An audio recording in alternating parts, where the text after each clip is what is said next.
पाकिस्तान के सबसे fastest bowler से जो नेपाल में जाके इंडियंस को हराया है और ऑलराउंडर बॉलर भी हैं। डोमेस्टिक से लेके इंटरनेशनल तक काफ़ी सारी अचीवमेंट्स हैं पाकिस्तान के लिए किया। वो वर्ल्ड फास्टेस्ट बॉलर होने का जो टाइटल था वो पाकिस्तान के नाम किया। प्रॉपर व्हीलचेयर क्रिकेटर, मेरे 2 सेंचुरीज़ हैं डोमेस्टिक नेशनल लेवल तक। लेकिन मैंने जब से अपने आप को देखा है तो मैंने अपने आप को विदाउट ऐसे समझे लेग्स देखा है, तो फैमिली भी यही कहता है यार ये क्या तंग हो रही हैं।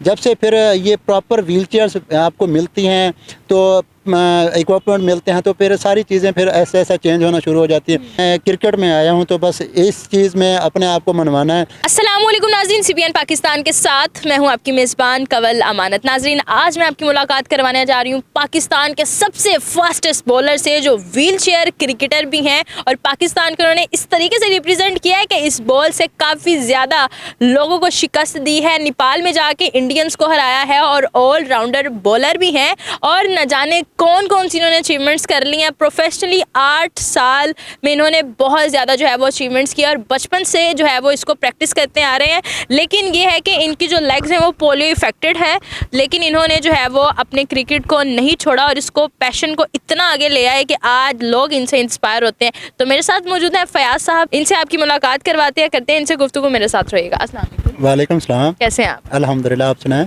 मैं ठीक हूँ, अल्लाह का करम। फयाज साहब, मुझे ये बताएं कि इतने सारे लोगों की आजकल आप इंस्पिरेशन बने हुए हैं। नॉर्मल लोगों को भी इंस्पिरेशन की ज़रूरत होती है, लेकिन जो थोड़े स्पेशल होते हैं उन्हें उससे भी ज़्यादा इंस्पिरेशन की ज़रूरत होती है। तो कैसा फील होता है कि आप उन सब की इंस्पिरेशन है? जी, बहुत अच्छा लगता है। ये चीज़ें होती हैं जो सोसाइटी में चेंज लेके आने की वाली बातें होती है कि सोसाइटी में ये वाला सेक्टर, ये वाले जो लोग हैं ये भी किसी से कम नहीं है। अगर ज़रा सी इनको अपॉर्चुनिटी मिले, अगर इनको थोड़ा सा भी अगर लोग अच्छा सा वो करते हैं, बिहेव करते हैं, तो ये लोग भी काफ़ी आगे तक जाते हैं और दिखाते हैं अपना सब कुछ ना। ज़बरदस्त हो गया। मैं तो इतनी सारी आपकी अचीवमेंट्स हैं, मैं एक याद करूँ तो दूसरी भूल जाती है, दूसरी याद करूँ तो तीसरी भूल जाती है। आप अपने मुँह से बता दें कि आपने क्या क्या अभी तक अचीवमेंट्स की हैं। जी अल्हम्दुलिल्लाह, थ्रू आउट डोमेस्टिक से लेके इंटरनेशनल तक काफ़ी सारी अचीवमेंट्स हैं जो मैंने अपनी फैमिली के लिए, पाकिस्तान के लिए अचीव की हैं। जिसमें जो पाकिस्तान के लिए किया वो वर्ल्ड फास्टेस्ट बॉलर होने का जो टाइटल था वो पाकिस्तान के नाम किया। और उसके अलावा जो बाकी अचीवमेंट्स है जिसमें मैं सेंचुरियन मतलब प्रॉपर व्हीलचेयर क्रिकेटर, मेरे 2 सेंचुरीज़ हैं डोमेस्टिक नेशनल लेवल तक। और उसके अलावा काफ़ी सारे रिवार्ड्स और हाई परफॉर्मेंसेस हैं जो मैंने की हैं, जिसके रिवार्ड्स मैंने शान मुजफ्फरगढ़ अवार्ड अचीव किया, फ़ख्र मुजफ्फरगढ़ अवार्ड अचीव किया। मुजफ्फरगढ़ से बिलोंग करते हैं? जी, मुजफ्फरगढ़ से बिलोंग करता हूँ और वहाँ पे सच कोई ख़ास नहीं अवेयरनेस उस हिसाब से। लेकिन जब ये क्रिकेट और इस तरीके से हमें पाकिस्तान व्हीलचेयर क्रिकेट काउंसिल का प्लेटफॉर्म मिला तो वर्ल्ड वाइड जब हम अपनी सलाहियतों को मनवाया तो हर जगह पे लोगों ने देखा कि अच्छा ये भी क्रिकेट होती है, इस तरह से भी लोग अपने आप को मनवा सकते हैं। तो फिर लोगों ने भी मोटिवेट करना शुरू किया और इस तरह से मुझे अवार्ड से मुझे मज़ीद मोटिवेशन मिली। और अब जो मेरा फोकस है वो पाकिस्तान को नेक्स्ट जो कुछ सालों में इससे बड़े बड़े टाइटल विन करवाऊँ और पाकिस्तान का नाम रोशन करवाऊँ इंशाल्लाह जी, इंशाल्लाह। अच्छा, जब आपकी पोलियो से इफेक्ट हुई हैं लेग्स, वो कितना अर्सा पहले हुई, कितने साल के थे तब आप? तब मुझे 1.5-2 साल तक ऑलमोस्ट था, तो तब मुझे पोलियो हुआ था। तो पोलियो क्योंकि वो बचपन था, मुझे ऐसा याद नहीं है खास।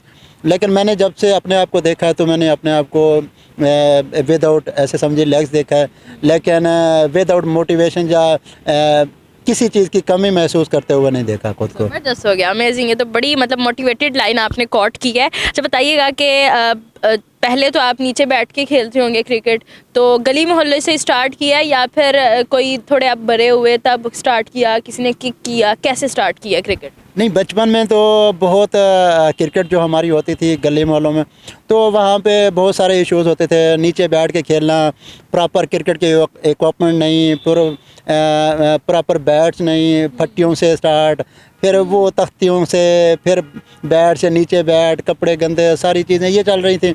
तो उसके बाद जब 2014 में मैंने डेब्यू किया था कायद आज़म ट्रॉफी से, पाकिस्तान व्हीलचेयर क्रिकेट काउंसिल के प्लेटफॉर्म से, तो उसके बाद ऑनवर्ड 8 सालों से मैं पाकिस्तान व्हीलचेयर पे बैठ के प्रॉपर व्हीलचेयर पे बैठ के। कितना अरसा लगा फ्लो में आने में? पहले नीचे बैठ के खेलते थे, फिर व्हीलचेयर में, ओब्वियसली व्हीलचेयर को मैनेज करना, बॉल को मैनेज करना, बैट को मैनेज करना, तो फिर फ्लो में आने में अरसा तो लगता है। कितना अरसा आपको दरकार है?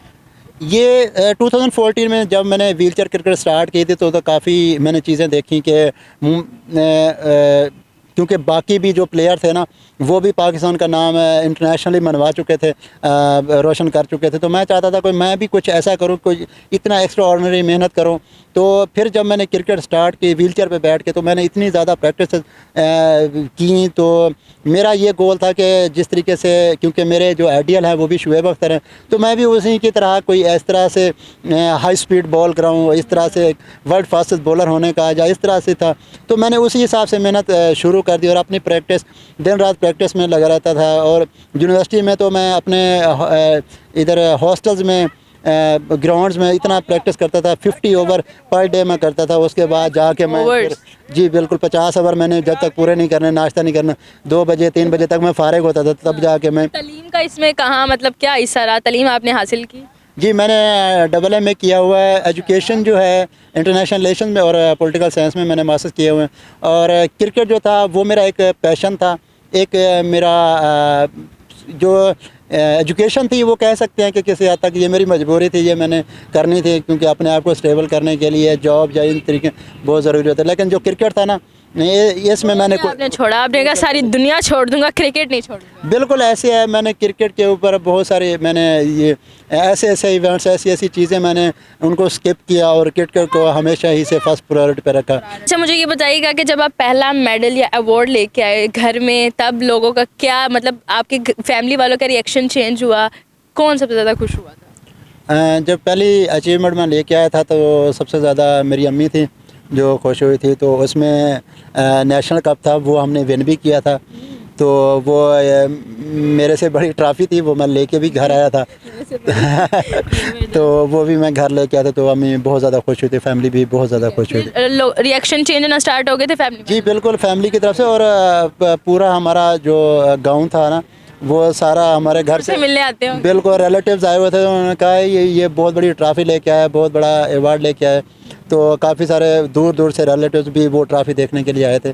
तो ये जो चीज़ें होती हैं ना, ये फिर आपको पता चलता है कि इतनी जो आपने स्ट्रगल की है, उसके आउटकम जो उसके रिजल्ट्स वो आपको नज़र आते हैं। फिर आप कि जो लाइफ जो आपका देखने का एंगल होता है वो एक तरफा चेंज होता है। बिल्कुल ऐसे ही एंगल चेंज हो जाता है। तो चोटें वगैरह भी आई होंगी ज़्यादातर, क्योंकि जब नीचे से उठना, व्हीलचेयर पे बैठना, प्रैक्टिस करना, तो कैसे मामला देखें आप?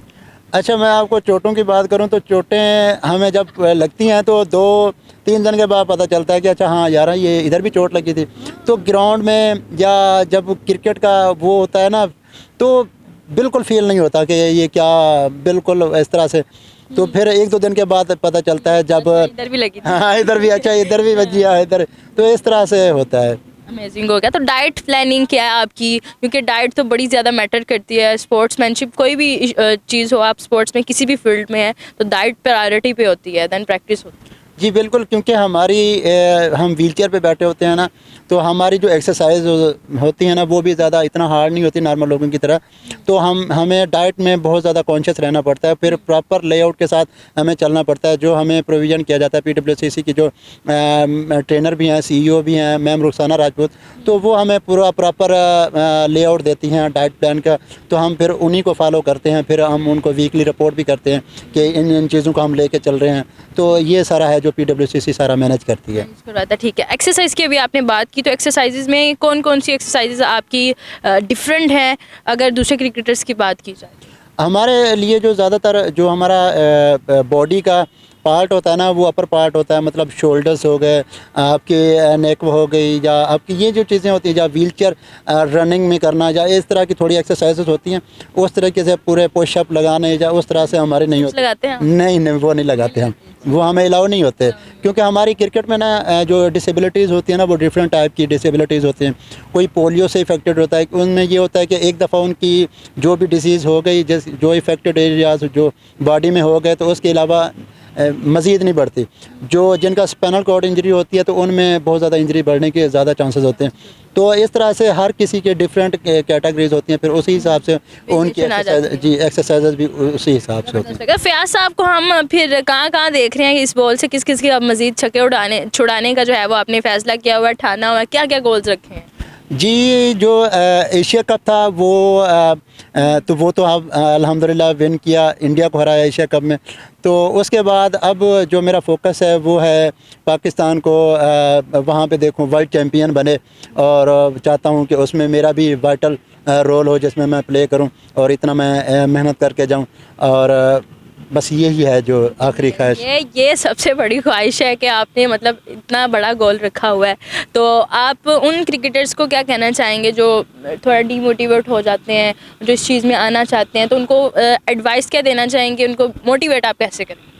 जी, मैं आपको एक बताता चलूँ कि मेरी भी जो जितनी भी स्ट्रगल है या जितनी भी मेरा ये जो जर्नी है यहाँ तक पहुँचने का, वो भी हर तरह के इश्यूज़, हर तरह की प्रॉब्लम से गुज़र के जहाँ तक मैं पहुँचा हूँ।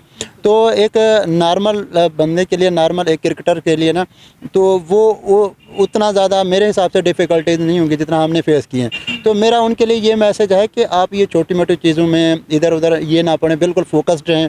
अपने गोल के साथ जितना ज़्यादा फ़ोकस रहेंगे उतना ज़्यादा आप अपने टारगेट के आपको ज़्यादा सही से नज़र आएगा। अदरवाइज़ अगर आप इन चीज़ों में पड़ेंगे तो वो फिर आप अपने गोल से हटेंगे, फिर आपका गोल भी ज़रा पीछे होने लग जाएगा।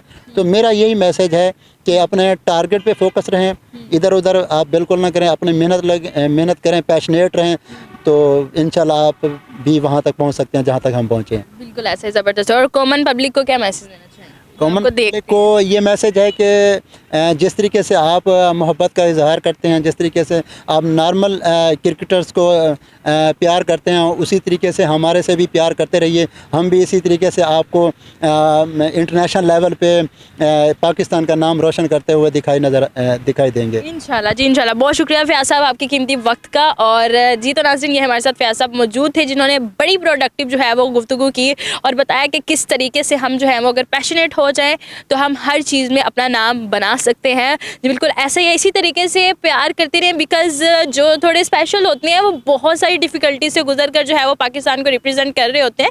तो वीडियो कैसी लगी कमेंट सेक्शन में ज़रूर बताइएगा। इसी के साथ अपनी मेज़बान को दीजिए इजाज़त। अल्लाह निगहबान।